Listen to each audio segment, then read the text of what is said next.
The Yellow Wallpaper by Charlotte Perkins Gilman. It is very seldom that mere ordinary people like John and myself secure ancestral halls for the summer. A colonial mansion, a hereditary estate, I would say a haunted house, and reach the height of romantic felicity, but that would be asking too much of fate. Still, I will proudly declare that there's something queer about it. Else why should it be let so cheaply? And why have stood so long untenanted?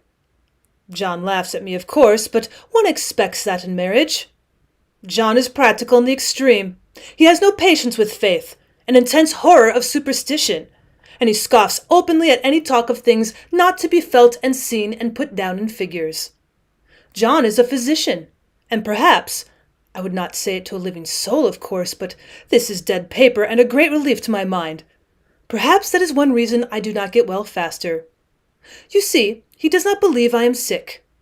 And what can one do?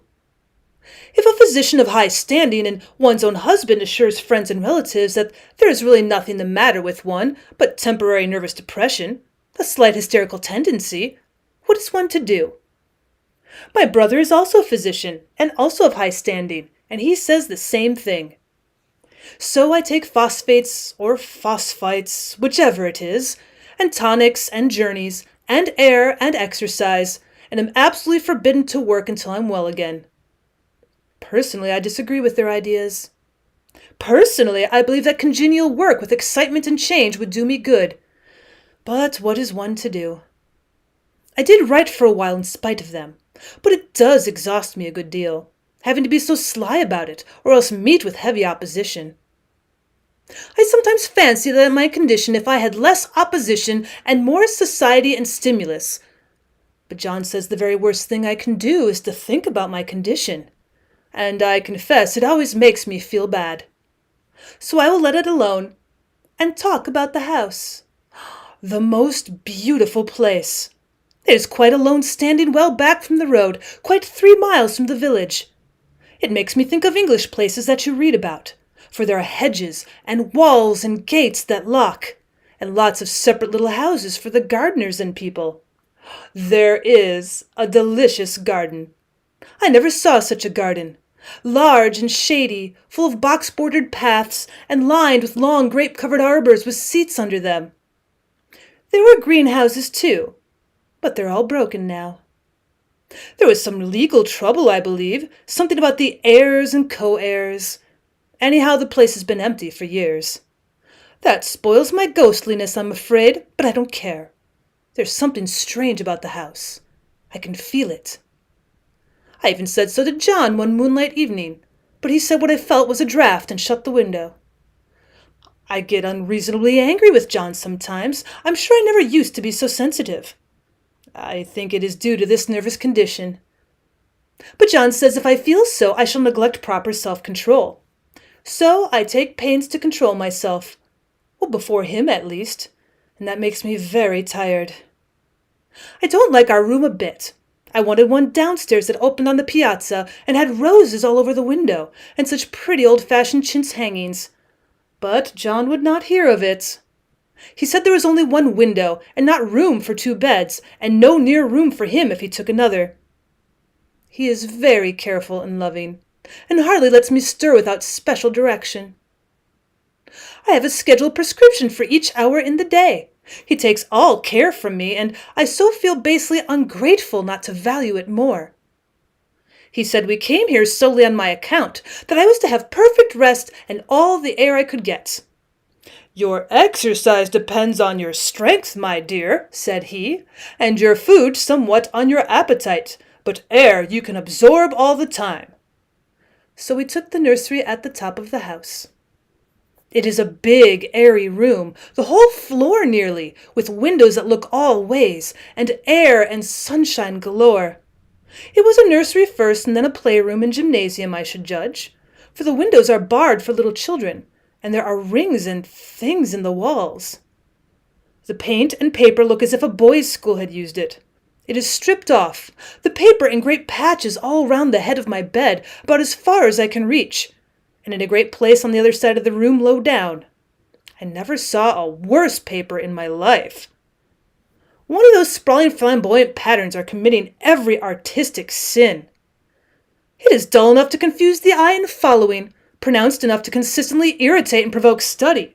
And when you follow the lame, uncertain curves for a little distance, they suddenly commit suicide, plunge off at outrageous angles, and destroy themselves in unheard-of contradictions. The color is repellent, almost revolting, a smoldering, unclean yellow, strangely faded by the slow-turning sunlight. It is a dull yet lurid orange in some places, a sickly sulphur tint in others. No wonder the children hated it. I should hate it myself if I had to live in this room long. Oh, there comes John. I must put this away. He hates to have me write a word. We've been here 2 weeks, and I haven't felt like writing before since that first day. I am sitting by the window now, up in this atrocious nursery, and there's nothing to hinder my writing as much as I please, save lack of strength. John is away all day, and even some nights when his cases are serious. Well, I'm glad my case is not serious, but these nervous troubles are dreadfully depressing. John does not know how much I really suffer. He knows there's no reason to suffer, and that satisfies him. Of course, it is only nervousness.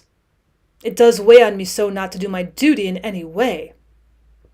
I meant to be such a help to John, such a real rest and comfort, and here I am, a comparative burden already.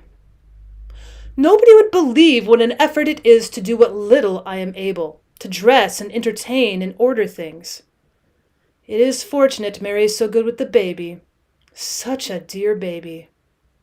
And yet, I cannot be with him. It makes me so nervous. I suppose John never was nervous in his life. He laughs at me so about this wallpaper.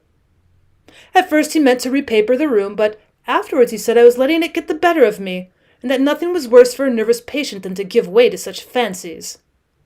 He said that after the wallpaper was changed, it would be the heavy bedstead, and then the barred windows, and then that gate at the head of the stairs, and so on. You know the place is doing you good, he said. And really, dear, I don't care to renovate the house just for a 3 months' rental. Well, then do let us go downstairs, I said. There are such pretty rooms there. Then he took me in his arms and called me a blessed little goose and said he'd go down to the cellar if I wished and have it whitewashed into the bargain. But he is right enough about the beds and windows and things. It is an airy and comfortable room, as anyone need wish, and of course I'd not be so silly as to make him uncomfortable just for a whim. I'm really getting quite fond of the big room. Well, all but that horrid paper. Out of one window I can see the garden, those mysterious deep-shaded arbors and the riotous old-fashioned flowers and bushes and gnarly trees. Out of another I get a lovely view of the bay and a little private wharf belonging to the estate. There's a beautiful shaded lane that runs down there from the house. I always fancy I see people walking in these numerous paths and arbors, but John has cautioned me not to give way to fancy in the least. He says that with my imaginative power and habit of story-making, a nervous weakness like mine is sure to lead to all manner of excited fancies, and that I ought to use my will and good sense to check the tendency. So I try. I think sometimes that if I were only well enough to write a little, it would relieve the press of ideas and rest me. But I find I get pretty tired when I try. Oh, it is so discouraging not to have any advice and companionship about my work. When I get really well, John says we'll ask Cousin Henry and Julia down for a long visit. But he says he would as soon put fireworks in my pillowcase as to let me have those stimulating people about me now. I wish I could get well faster. But I must not think about that. This paper looks to me as if it knew what a vicious influence it had. There is a recurrent spot where the pattern lolls like a broken neck, and 2 bulbous eyes stare at you upside down. I get positively angry with the impertinence of it, and the everlastingness. Up and down and sideways they crawl, and those absurd unblinking eyes are everywhere. There's one place where 2 breaths didn't match, and the eyes go all up and down the line, one a little higher than the other. I never saw so much expression in an inanimate thing before, and we all know how much expression they have. I used to lie awake as a child and get more entertainment and terror out of blank walls and plain furniture than most children could find in a toy store. I remember what a kindly wink the knobs of our big old bureau used to have, and there was one chair that always seemed like a strong friend. I used to feel that if any of the other things looked too fierce, I could always hop into that chair and be safe. The furniture in this room is no worse than inharmonious. However, for we had to bring it from all downstairs, I suppose this was when used as a playroom, they had to take the nursery things out. And no wonder. I never saw such ravages as the children have made here. The wallpaper, as I said before, is torn off in spots, and it sticketh closer than a brother. They must have had perseverance, as well as hatred. Then the floor is scratched and gouged and splintered, the plaster itself is dug out here and there, and this great heavy bed is all which we've found in the room. It looks as if it had been through the wars. But I don't mind it a bit. Only the paper. There comes John's sister. Such a dear girl as she is, and so careful of me. I must not let her find me writing. She is a perfect and enthusiastic housekeeper, and hopes for no better profession. I verily believe she thinks it's the writing which made me sick. But I can write when she's out, and see her a long way off from these windows. There is one that commands the road, a lovely, shaded, winding road, and one that just looks off over the country. Oh, a lovely country, too, full of great elms and velvet meadows. This wallpaper has a kind of sub-pattern in a different shade, a particularly irritating one, for you can only see it in certain lights and not clearly then.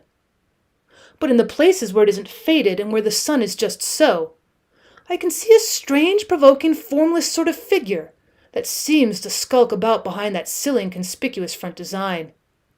Oh, but there's Sister on the stairs. Well, the 4th of July is over. The people are all gone, and I am tired out. John thought it might do me good to see a little company, so we just had Mother and Nellie with the children down for a week. Of course I didn't do a thing. Jenny sees to everything now. But it tired me all the same.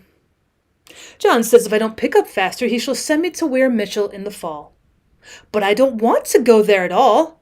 I had a friend who was in his hands once, and she says he is just like John and my brother, only more so. Besides, it's such an undertaking to go so far. I don't feel as if it was worth while to turn my hand over for anything, and I'm getting dreadfully fretful and querulous. I cry at nothing, and cry most of the time. Of course I don't when John is here or anybody else, but when I'm alone. And I'm alone a good deal just now. John is kept in town very often by serious cases, and Jenny is good and lets me alone when I want her to. So I walk a little in the garden or down that lovely lane, and sit on the porch under the roses, and lie down up here a good deal. I'm getting really fond of the room, in spite of the wallpaper. Perhaps because of the wallpaper. Oh, it dwells in my mind so.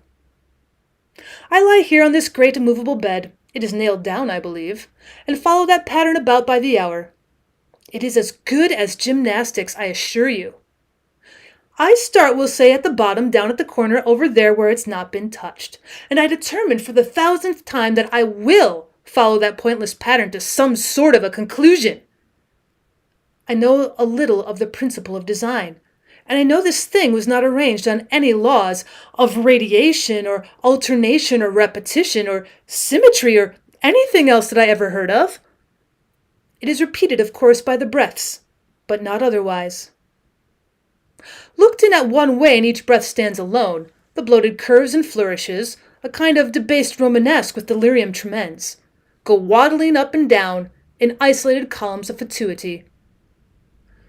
But on the other hand, they connect diagonally, and the sprawling outlines run off in great slanting waves of optic horror, like a lot of wallowing seaweeds in full chase.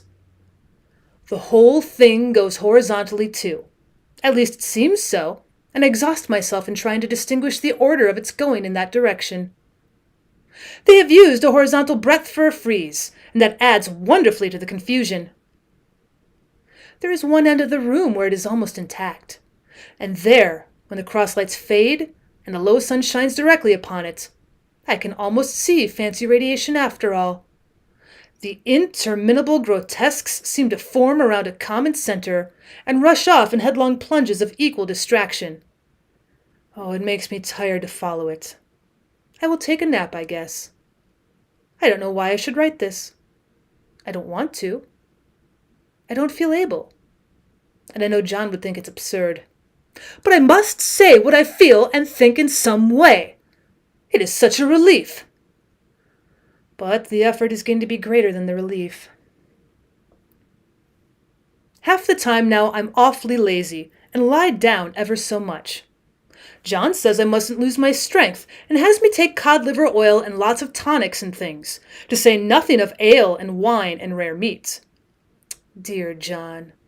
He loves me very dearly and hates to have me sick. I tried to have a real earnest, reasonable talk with him the other day, and tell him how I wish he'd let me go and make a visit to Cousin Henry and Julia.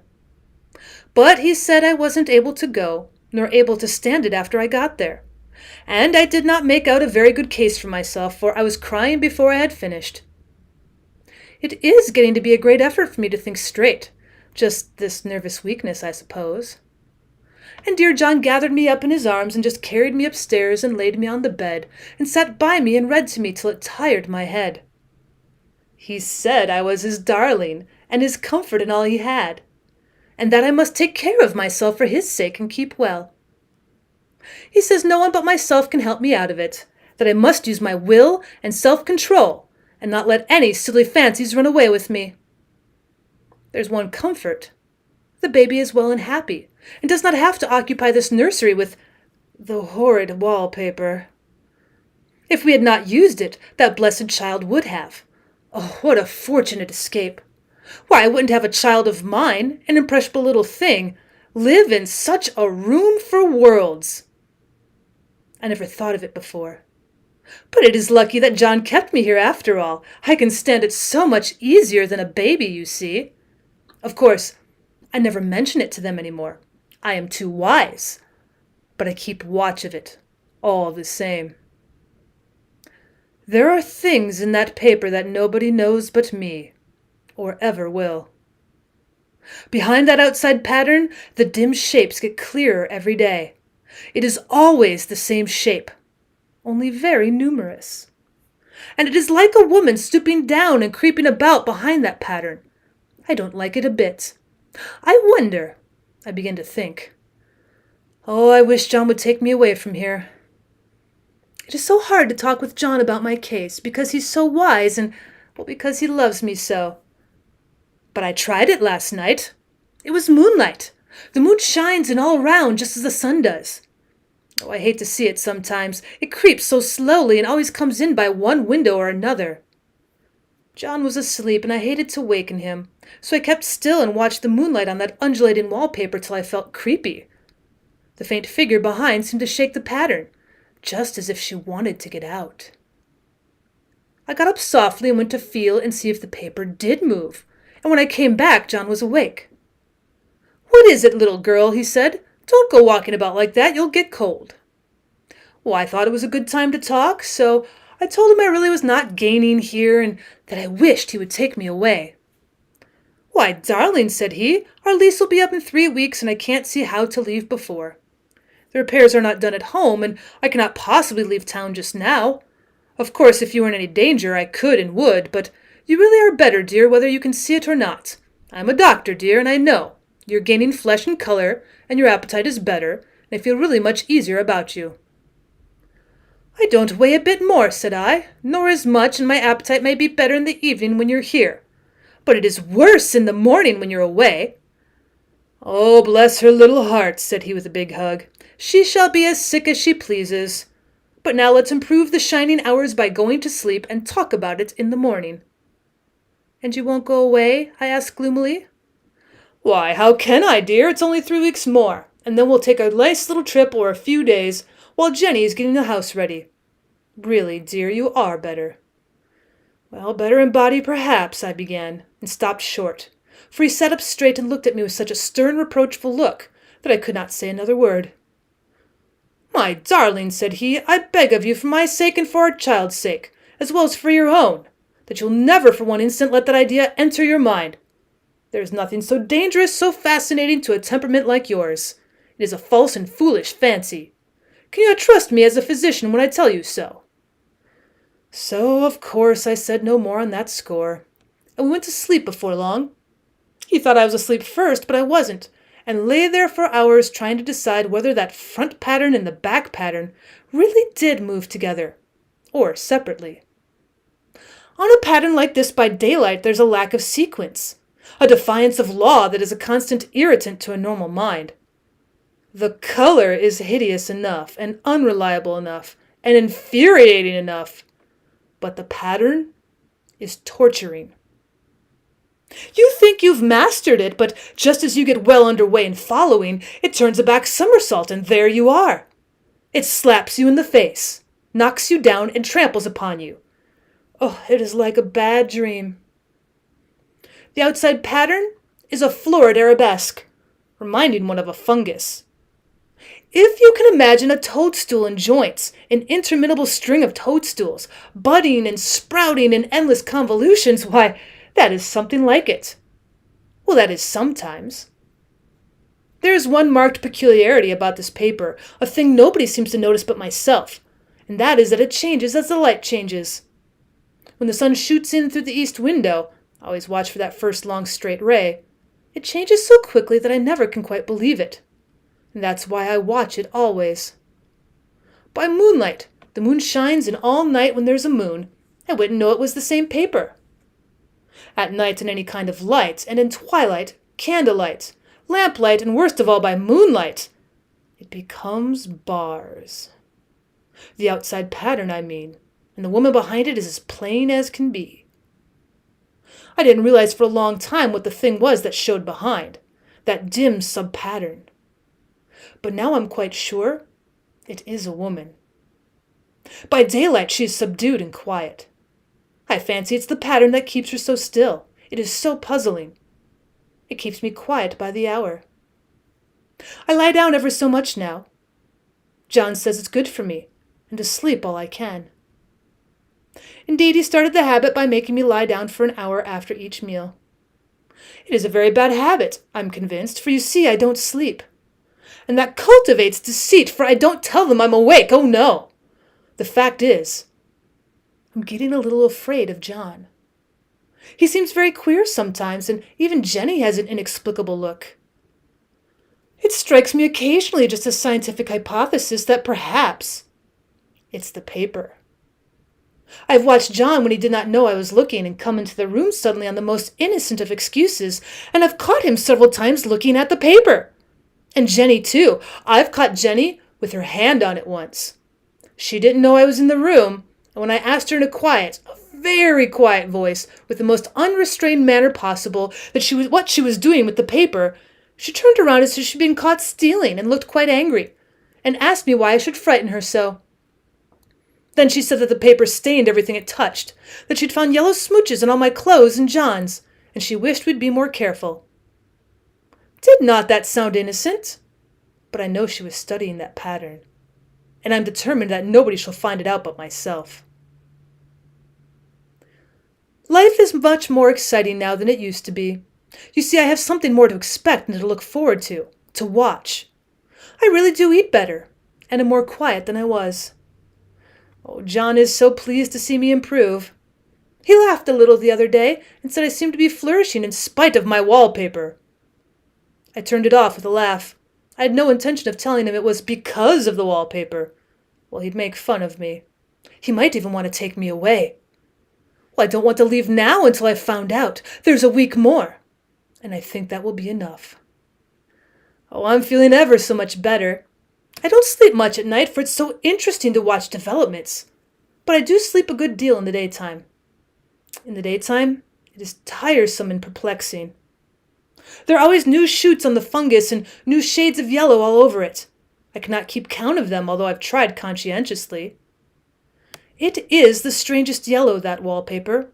It makes me think of all the yellow things I ever saw. Not beautiful ones like buttercups, but old, foul, bad yellow things. But there's something else about that paper. The smell. I noticed it the moment we came into the room. With so much air and sun, it was not bad. Now we've had a week of fog and rain and whether the windows are open or not. The smell is here. It creeps all over the house. I find it hovering in the dining room, skulking in the parlor and hiding in the hall, lying in wait for me on the stairs. It gets into my hair. Even when I go to ride, if I turn my head suddenly and surprise it, there is that smell. Such a peculiar odor, too. I have spent hours trying to analyze and to find what it smelled like. It's not bad at first and very gentle, but quite the subtlest and most enduring odor I ever met. Oh, in this damp weather, it is awful. I wake up in the night and find it hanging over me. It used to disturb me at first. I thought seriously of burning the house just to reach the smell. But now, I'm used to it. The only thing I can think of is that it is like the color of the paper, a yellow smell.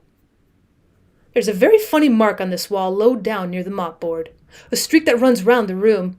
It goes behind every piece of furniture except the bed, a long, straight, even smooch as if it had been rubbed over and over. I wonder how it was done and who did it and what they did it for. Round and round and round, round and round and round. Oh, it makes me dizzy. I really have discovered something at last. Through watching so much at night when it changes so, I have finally found out. The front pattern does move. And no wonder. The woman behind shakes it. Sometimes I think there are a great many women behind, and sometimes only one. And she crawls around fast, and her crawling shakes it all over. Then in the very bright spots she keeps still, and in the very shady spots she just takes hold of the bars and shakes them hard. And she is all the time trying to climb through, but nobody could climb through that pattern. It strangles so. I think that's why it has so many heads.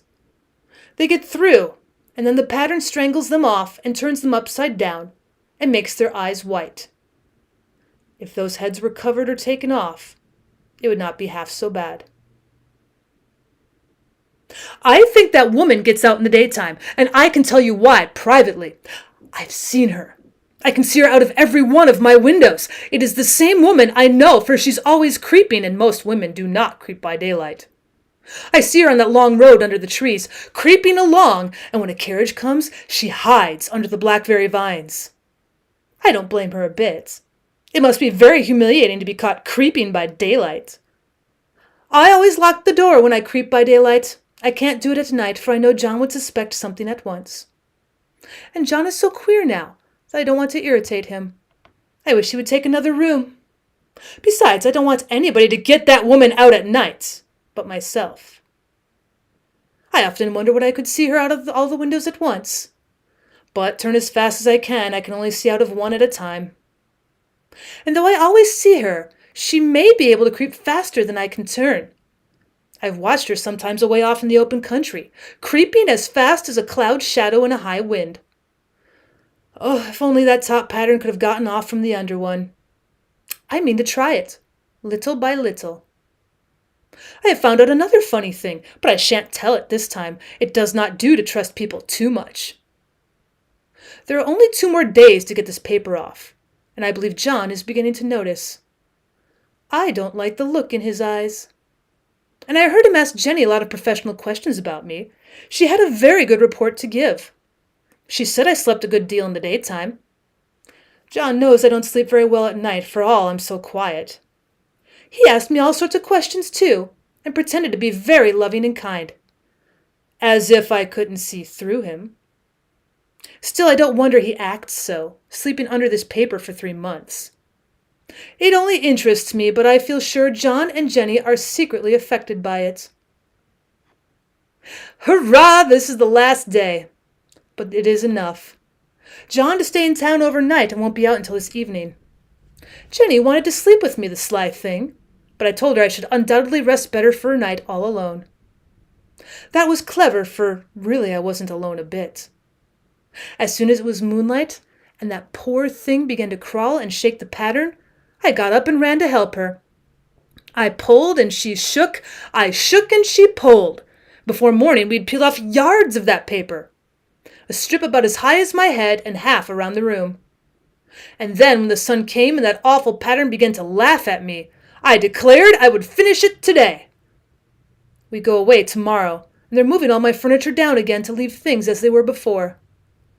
Well, Jenny looked at the wall in amazement, but I told her merrily that I did it out of pure spite at the vicious thing. She laughed and said she wouldn't mind doing it herself, but I must not get tired. How she betrayed herself that time. "But I am here, and no person touches this paper but me, not alive." She tried to get me out of the room. It was too patent.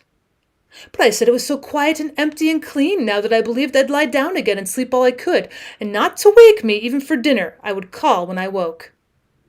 So now she is gone, and the servants are gone, and the things are gone, and there is nothing left but that great bedstead nailed down, with the canvas mattress we found upon it. We shall sleep downstairs tonight and take the boat home tomorrow. I quite enjoy the room now that it's bare again. But how those children did tear about here! This bedstead is fairly gnawed. But I must get to work. I've locked the door and thrown the key down into the front path. I don't want to go out, and I don't want to have anybody come in till John comes.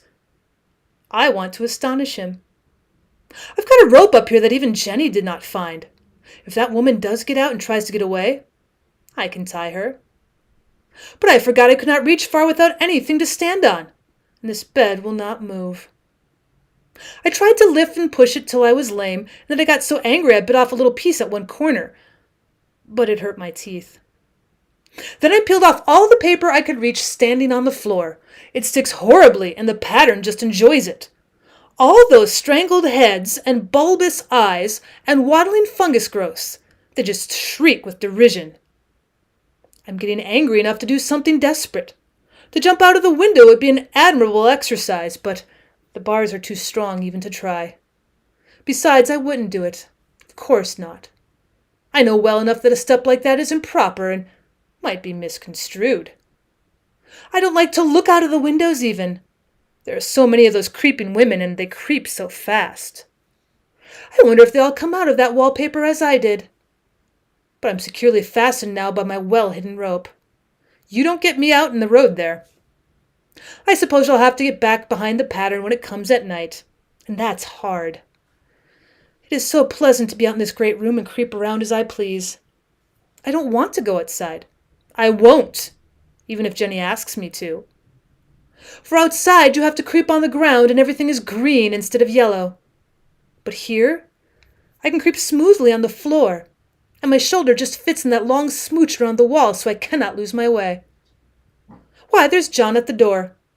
It's no use, young man, you can't open it. But how he does call and pound. And now he's crying for an axe. It would be a shame to break down that beautiful door.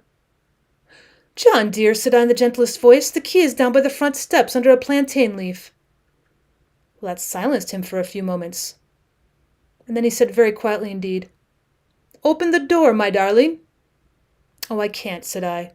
"The key is down by the front door under a plantain leaf." And then I said it again several times, very gently and slowly, and said it so often that he had to go and see. And he got it, of course, and came in. He stopped short by the door. "What is the matter?" he cried. "For God's sake, what are you doing?" I kept on creeping just the same, but I looked at him over my shoulder. "I've got out at last," said I, "in spite of you and Jane, and I've pulled off most of the paper so you can't put me back." But now why should that man have fainted? But he did, and right across my path by the wall, so I have to creep over him every time.